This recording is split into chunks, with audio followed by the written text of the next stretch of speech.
नमस्कार दोस्तों, स्वागत है एक बार फिर आपके अपने YouTube चैनल जीवा स्टडी पर। मैं वरिष्ठ अध्यापक मुकेश कुमार जांगड़ आपका स्वागत करता हूं। तो अपन जो कलाम दराज जो ऑफलाइन टेस्ट सीरीज आपकी RPSC second grade GK paper 1 उसका माइनर टेस्ट 5 देख रहे थे। 60 क्वेश्चन अपने पहले हो चुके हैं। आज हम क्वेश्चन नंबर 61 से देखेंगे। इसमें जो है भारत के संदर्भ में 1 रिपोर्ट और साथ में जो आपका करंट अफेयर कवर होगा। और सबसे पहला जो क्वेश्चन आज आपका वो है कि सूची 1 को सूची 2 से सुमेलित करना है।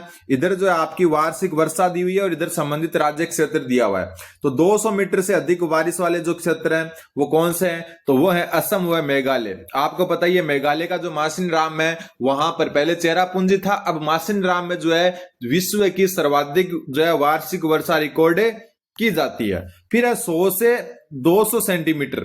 100 से 200 सेंटीमीटर आपके हिसाब से देखो सामने क्लियर दिख रहा है कि कौन सा हो सकता है। राजस्थान का नाम आ रहा है एक जगह, गुजरात का कच्छ क्षेत्र आ रहा है। इसका मतलब 1 नंबर से ही सुमेलित होगा। ये किससे होगा? 1 से छत्तीसगढ़ व उड़ीसा।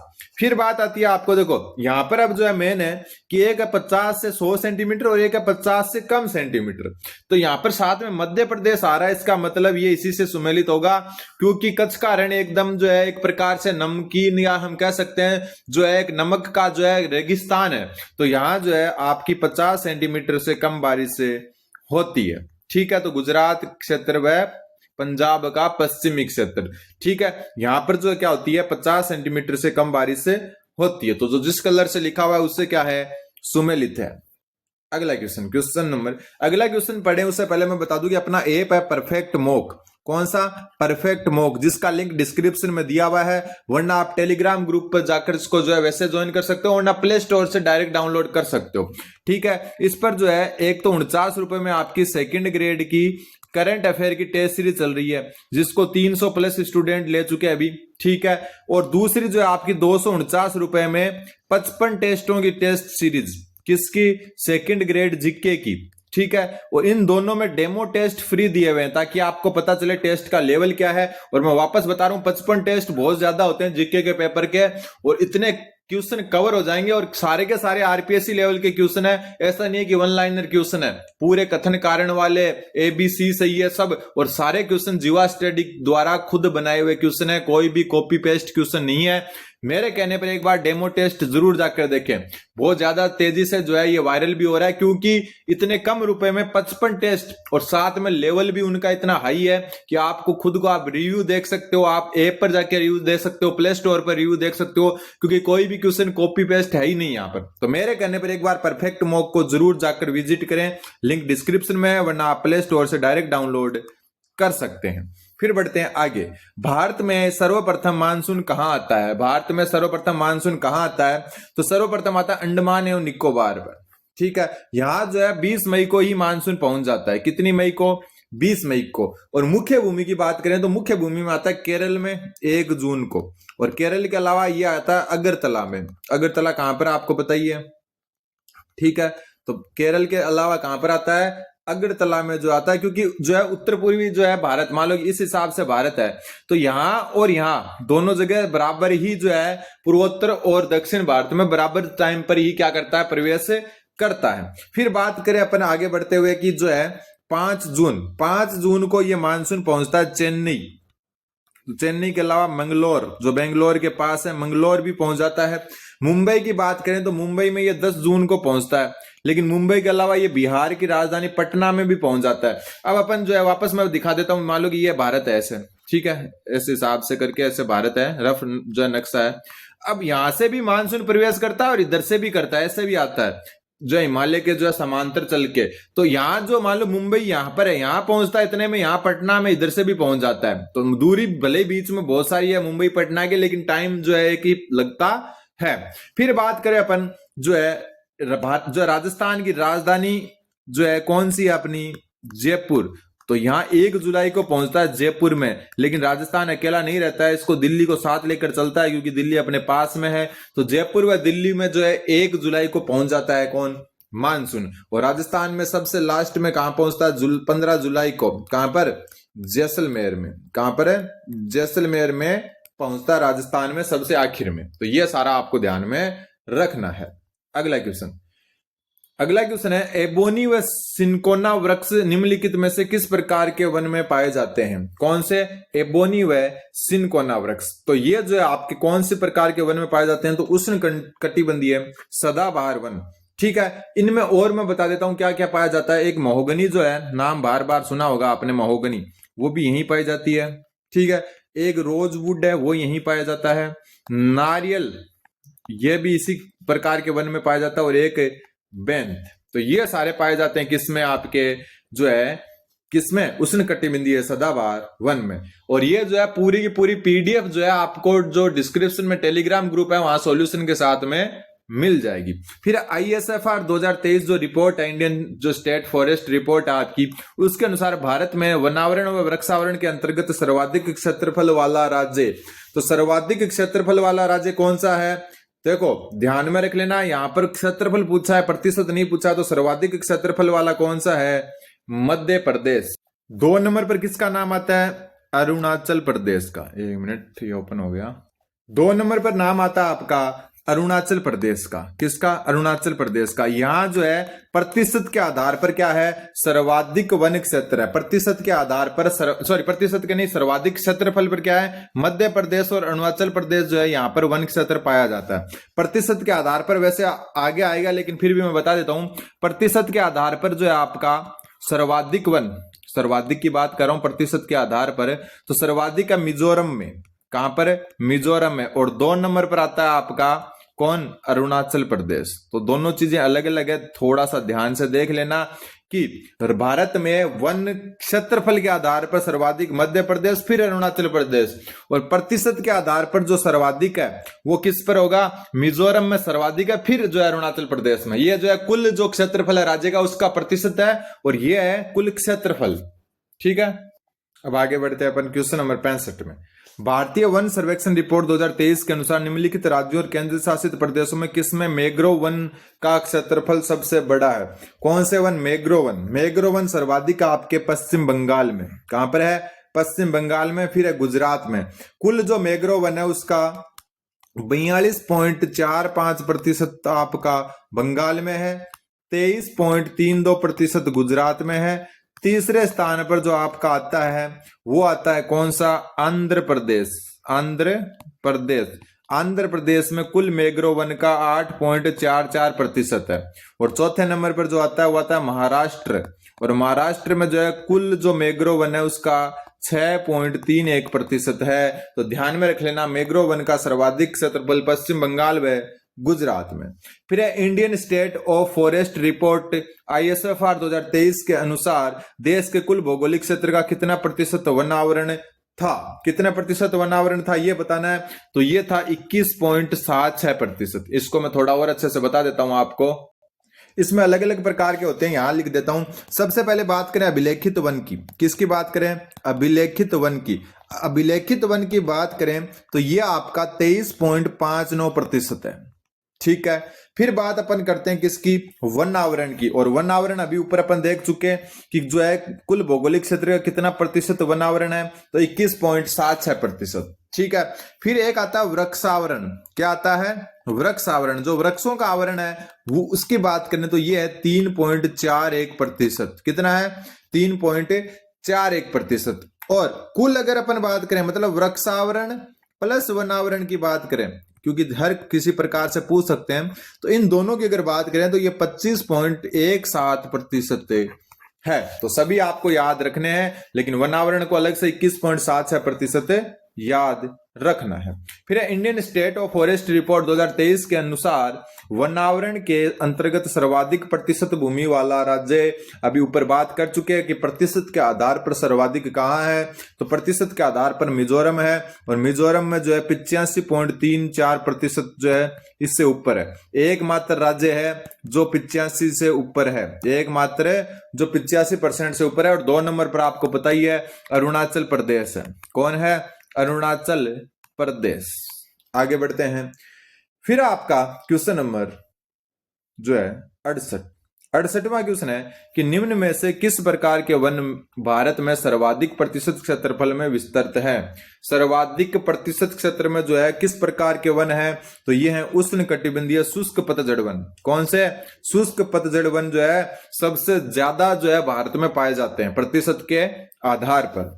अगला क्वेश्चन, ISFR 2023 के अनुसार भारत में वनावरण में सर्वाधिक वृद्धि दर्ज करने वाले राज्य कौन से हैं? ये एक अच्छा क्वेश्चन है। सर्वाधिक वृद्धि दर्ज करने वाला राज्य कौन सा है, तो सर्वाधिक वृद्धि मिजोरम ने ही की है। मिजोरम के बाद में गुजरात का नंबर आता है, गुजरात के बाद में उड़ीसा का आता है, उड़ीसा। ठीक है, यहां क्या हुई है, सर्वाधिक वृद्धि हुई है किसमें? वन आवरण में। यह आपको थोड़ा सा ध्यान में रखना है। अगला क्वेश्चन है, उष्णकटिबंधीय सदाबहार वन की विशेषताओं से संबंधित सत्य कथन नहीं है। कौन सा सत्य कथन नहीं है? 200 सेंटीमीटर से अधिक वार्षिक वर्षा आवश्यक है। बिल्कुल, उष्णकटिबंधीय सदाबहार वन जिसमें जो है आप ऊपर अपन बात करके आ चुके हैं, महोगनी है, रोजवुड है, नारियल वगैरह है, इनके लिए 200 सेंटीमीटर से अधिक वार्षिक वर्षा आवश्यक है। अति सघन वन, अधिपादप, बहुस्तरीय संरचना वाले वृक्ष होने चाहिए और औसत तापमान जो है वो 25 डिग्री सेल्सियस से लेकर जो है 30 डिग्री सेल्सियस तक होना चाहिए। ठीक है, तो ये क्या हो गया आपका असत्य हो गया। भारत में ये वन पश्चिमी घाट के पश्चिमी ढाल पर, ठीक है, जो मतलब है पश्चिमी घाट का मतलब है जो पर्वत श्रृंखला है पश्चिमी घाट की, उसका जो तटीय क्षेत्र की तरफ ढाल है, वहां अंडमान निकोबार द्वीप समूह, लक्षद्वीप और उत्तर पूर्वी हिमालय के दक्षिण ढालों में पाए जाते हैं। तो उत्तर ऑप्शन नंबर 3 हो जाएगा। फिर अब देखो क्वेश्चन नंबर 71 से जो है 90 तक जो है आपके साइकोलॉजी के क्वेश्चन है, वो मैं अलग से क्लास में कराऊंगा। अपन क्वेश्चन नंबर 91 से देखेंगे, जो आपके क्या है, जो राजस्थान का करंट अफेयर है उससे संबंधित है। राजस्थान होम स्टे, जिसको अपन कहते हैं पेइंग गेस्ट योजना, जो अशोक गहलोत द्वारा जो है चलाई गई थी, उस योजना के जो संशोधन किया गया 2026 में, तो राजस्थान होम स्टे योजना 2026 के संबंध में निम्नलिखित कथनों पर विचार कीजिए। अभी कर लेते हैं। इस योजना का उद्देश्य पर्यटन विकास, ग्रामीण आय में वृद्धि करना और स्वरोजगार को बढ़ावा देना है। बिल्कुल सही बात है। ठीक है, इस योजना के अंतर्गत प्रति आवासीय इकाई के अधिकतम 8 कमरे ही होम स्टे हेतु अनुमत है। बिल्कुल, पहले 5 थे, अब 5 से 8 कर दिए, 5 से 8 कर दिए। ठीक है, तो ये बात बिल्कुल सही है। 8 कमरे और अधिकतम 24 बेड जो है, अधिकतम 24 बेड, यानी एक कमरे में 3 बेड अधिकतम। ठीक, अब आगे बढ़ते हैं। सबसे पहले मैं बता दूं कि ये जो राजस्थान होम स्टे योजना 2026 है, जो पेइंग गेस्ट योजना जो है उसका जो है संशोधित रूप है, ये 21 फरवरी 2026 से लागू हुई है। ठीक है, अभी जो है फरवरी का करंट आई है। फिर बात करें अपन यहाँ पर कि इस योजना के तहत होम स्टे के संचालन हेतु संपत्ति के मालिक तथा उसके परिवारजनों का परिसर में निवास अनिवार्य है, तो ये गलत है। पहले अनिवार्य था लेकिन अब अनिवार्य नहीं है, क्योंकि संशोधन कर दिया गया है। इस योजना के अंतर्गत होम स्टे संचालन हेतु दिए गए प्रमाण पत्र की वैधता सिर्फ और सिर्फ 2 वर्ष होगी। कितने वर्ष?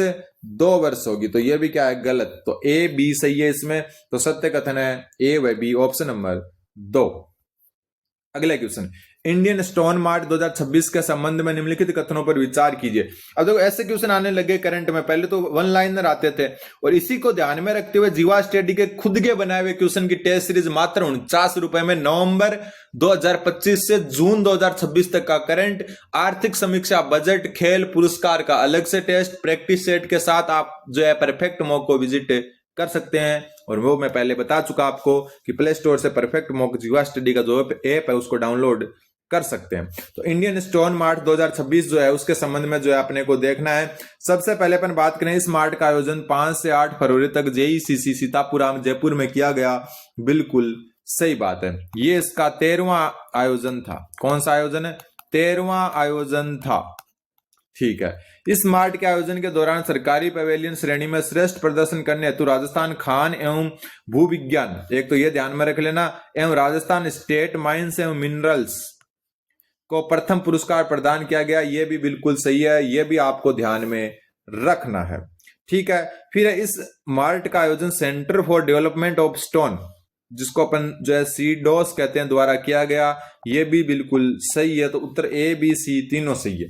इसके अलावा अपने को जो ध्यान में रखना है, आयोजक कौन था इसका? Centre for development of stone. और एक है सह आयोजक। सह आयोजक कौन था? सह आयोजक आपका जो है लघु उद्योग भारती था। ठीक है, एक मुख्य प्रायोजक की बात करें, किसकी? मुख्य प्रायोजक तो मुख्य प्रायोजक कौन था? तो वो था रिको। कौन था? रिको। तो ये सारा आपको ध्यान में रखना है। फिर राज ममता प्रोग्राम के संबंध में निम्नलिखित कथनों पर विचार कीजिए। यह प्रोग्राम राष्ट्रीय मानसिक स्वास्थ्य कार्यक्रम के तहत राज्य के नागरिकों को गुणवत्तापूर्वक मानसिक चिकित्सा सुविधा उपलब्ध कराने हेतु चलाया गया। बिल्कुल सही बात है। ठीक है, इसके तहत एसएमएस अस्पताल जयपुर, कहां पर? एसएमएस हॉस्पिटल जो जयपुर है उसमें centre of excellence in mental health की स्थापना की गई। कहां पर है? जयपुर में। क्या? Centre of excellence in mental health. और जो जिला मुख्यालय सारे, वहां पर किसकी स्थापना की गई? जिला मुख्यालय पर है। तो जिला मुख्यालय जितने भी है वहां पर जो है राजस्थान, सॉरी ये वो राजस्थानी मेंटल हेल्थ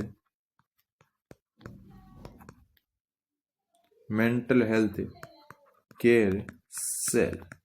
ठीक है, तो जिला मुख्यालय पर मेंटल हेल्थ केयर सेल की, और जो एसएमएस हॉस्पिटल जयपुर है उसमें जो है centre of excellence in mental health की क्या की गई? स्थापना की गई है। तो ये दोनों भी सही है। अभी जो पौना सरपंच और बैंक वाला विकास, आपने ये दो आईडी देखी होगी इंस्टाग्राम पर, जो हमारे चूरू जिले के ही है, मैं खुद चूरू जिले से हूं, तो उनको बोलते हैं कि आप जो पहली बार जयपुर आए थे तब क्या देखा था यहाँ पर? ठीक है, आरएस के इंटरव्यू में एक प्रकार से जो है मजाक बनाया हुआ है। तो उन्होंने बोला कि हम यहाँ पर जयपुर जो है कुछ देखने नहीं आते हैं, किसी को एसएमएस हॉस्पिटल में दिखाने आते हैं, रेफर करते हैं ना चूरू से कि जयपुर रेफर कर दिया। तो वो बात है कि एसएमएस हॉस्पिटल जयपुर में centre of excellence in mental health की स्थापना और जिला मुख्यालयों पर मेंटल हेल्थ केयर सेल की स्थापना। तो यहाँ दोनों सही है, ऑप्शन नंबर 3। फिर केंद्र सरकार द्वारा प्रधानमंत्री मातृ वंदना योजना के क्रियान्वयन हेतु जारी जनवरी 2026 माह की रैंकिंग में राजस्थान का स्थान प्रथम है।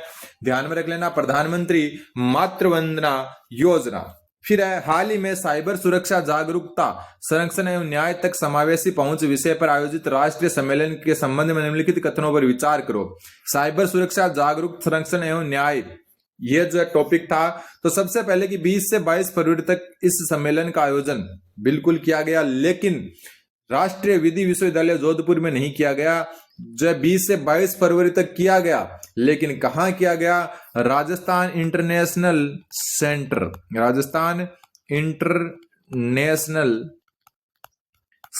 जयपुर में किया गया। सेंटर जयपुर में। जोधपुर में अशोक गहलोत थे तब तक होते थे, अब जयपुर में होंगे या भरतपुर में होंगे। तो ये क्या हो गया? गलत। फिर इस सम्मेलन का आयोजन Rajasthan state legal service authority द्वारा किया गया, ये बात बिल्कुल सही है। इस समारोह की अध्यक्षता सर्वोच्च न्यायालय के मुख्य न्यायाधीश जस्टिस सूर्यकांत द्वारा की गई, ये भी बिल्कुल सही है। और इस समारोह के दौरान राजस्थान राज्य विधिक सेवा प्राधिकरण ने ऑनलाइन मध्यस्थता व लोक अदालत हेतु ई विधान नहीं, ई समाधान, नाम चेंज कर दो, ई समाधान प्लेटफॉर्म लॉन्च किया। तो ये गलत है। तो ए व डी गलत है, बी और सी सही है। अगला क्वेश्चन नंबर 96, राजस्थान औद्योगिक पार्क प्रोत्साहन नीति 2026। राजस्थान औद्योगिक पार्क प्रोत्साहन नीति 2026 के संबंध में अपने को जो कथन दिए मैं वो बताने हैं। सबसे पहले मैं बता दूं, ये नीति 25 फरवरी 2026 को लागू हुई है। 25 फरवरी 2026 को। इस नीति के क्रियान्वयन हेतु Rajasthan state industrial development and investment corporation को नोडल एजेंसी बनाया गया, बिल्कुल सही बात है। ठीक है, इस नीति के अंतर्गत निजी क्षेत्र के औद्योगिक पार्कों के विकास हेतु 4 विकास मॉडल, कितने? 4 विकास मॉडल निर्धारित किए गए, ना कि 10। तो ये गलत है। फिर इस नीति के अंतर्गत कॉमन जो है एफ्लुएंट ट्रीटमेंट प्लांट की स्थापना पर किए गए व्यय का 50% अनुदान दे है, बिल्कुल सही। तो ए व सी सही है। करंट अफेयर में ज्यादा जो है अपने को जानने की जरूरत नहीं है, जो क्वेश्चन आपको दिख रहा है वैसे भी सॉल्यूशन की पीडीएफ टेलीग्राम ग्रुप में डाल दी जाएगी। फिर एशियाई राइफल पिस्टल शूटिंग चैंपियनशिप 2026 में राजस्थान के पदक विजेता खिलाड़ियों के संबंध में निम्नलिखित कथनों पर विचार करो। सबसे पहले मैं बता दूं कि यह कहां पर हुई, तो ये करनी शूटिंग रेंज और करनी शूटिंग रेंज है आपकी दिल्ली में हुई है। ठीक है। इस प्रतियोगिता में मानिनी कौशिक स्वर्ण पदक विजेता 50 मीटर राइफल प्रोन टीम का हिस्सा रही। बिल्कुल, जो राजस्थान की मानिनी कौशिक है, एक तो ये ध्यान रख लेना ये किससे संबंधित है, शूटिंग से संबंधित है, और 50 मीटर राइफल प्रोन टीम का हिस्सा थी। बिल्कुल सही बात है। फिर है इस प्रतियोगिता में गिरीश गुप्ता स्वर्ण पदक विजेता 50 meter rifle 3 position junior men team का हिस्सा रहे, तो ये गलत है। हाँ, गिरीश गुप्ता ने स्वर्ण पदक जीता, लेकिन किसमें वो जीता, 10 मीटर एयर पिस्टल में। किसमें, 10 मीटर एयर पिस्टल में। तो यहां केवल ए सही है। अगला क्वेश्चन, क्वेश्चन नंबर 98। 1 फरवरी को राजस्थान सरकार द्वारा किसे स्वच्छ भारत मिशन शहरी जो है उसका स्टेट ब्रांड एम्बेसडर बनाया गया। बहुत इंपॉर्टेंट क्वेश्चन है। 1 फरवरी को राजस्थान सरकार द्वारा किसे स्वच्छ भारत मिशन जो शहरी उसका स्टेट ब्रांड एम्बेसडर बनाया गया, तो के गुप्ता को। के गुप्ता है कौन, तो ये डूंगरपुर नगर परिषद के क्या है, अध्यक्ष हैं। डूंगरपुर नगर परिषद के। अगला क्वेश्चन, अगला है 27 फरवरी 2026 को वित्त एवं विनियोग विधेयक पर मुख्यमंत्री भजनलाल शर्मा द्वारा की गई घोषणाओं के संबंध में निम्नलिखित को सही सुमेलित कीजिए। श्री यादे पेनोरमा श्री यादे जो पेनोरमा आपका वो कहां बनेगा, तो झालामंड जोधपुर में बनेगा। ठीक है। फिर बात करें नागनेची माता पेनोरमा, तो कहां बन सकता है, आपको पता ही होगा, नगाना गांव बालोतरा में। और फिर जो आपका Atal Bihari Vajpayee global centre for advanced skilling, और ये शब्द बनेंगे जयपुर में, क्योंकि स्किल का नाम आते ही जयपुर हो जाएगा। तो जो जिस कलर से सुमेलित है उससे सुमेलित है। और आज का लास्ट क्वेश्चन कि भारत विस्तार के संबंध में निम्नलिखित कथनों पर विचार कीजिए। ठीक है, अभी कर लेते हैं। सबसे पहले 17 फरवरी को केंद्रीय मंत्री शिवराज सिंह, जो क्या है, कृषि मंत्री हैं, ने राज्य कृषि प्रबंधन संस्थान दुर्गापुरा जयपुर से भारत विस्तार का शुभारंभ किया है। बिल्कुल सही बात है। किसने, शिवराज सिंह ने, जो कृषि मंत्री है केंद्र सरकार में। फिर अब भारत विस्तार एक बहुभाषी AI आधारित संवादात्मक डिजिटल कृषि सलाहकार है। बिल्कुल सही है। ये राज्य कृषि योजनाओं, भारतीय मौसम विज्ञान व मंडियों को जोड़कर कृषकों को सटीक जानकारी प्रदान करेगा। तो सभी के सभी इसमें क्या है, सही है। ठीक है। अब जो आपको ध्यान में रखना है, -6 का ये सिलेबस दिया हुआ है, कोई बात नहीं, रिवाइज सिलेबस है, अपने को भी ध्यान में रखना चाहिए। अब जो आगे अपन विश्व भूगोल स्टार्ट करेंगे, इसके अलावा जो है भारत के भूगोल में ऊर्जा संसाधन करेंगे। और जब आपके परीक्षा के 2 महीने बचेंगे, यानी कि मई और जून में, एक खतरनाक जो है रैपिड रिवीजन सीरीज आएगी अपनी जीवा स्टडी पर, जिसमें एक दिन का एक टॉपिक कवर करेंगे अपन। एक दिन एक टॉपिक, जिसके लिए पहले आपको बना रहना होगा जीवा स्टडी पर। और ये भयंकर टेस्ट सीरीज नहीं, मतलब फ्री में यूट्यूब पर आएगी एक रैपिड टेस्ट जो है, एक रैपिड सीरीज, जिसमें अपन हर टॉपिक के मेन पॉइंट को शॉर्ट टाइप से रिवाइज करेंगे। तो चैनल पर बने रहें, चैनल को सब्सक्राइब करें। धन्यवाद, बने रहें जीवा स्टडी के साथ।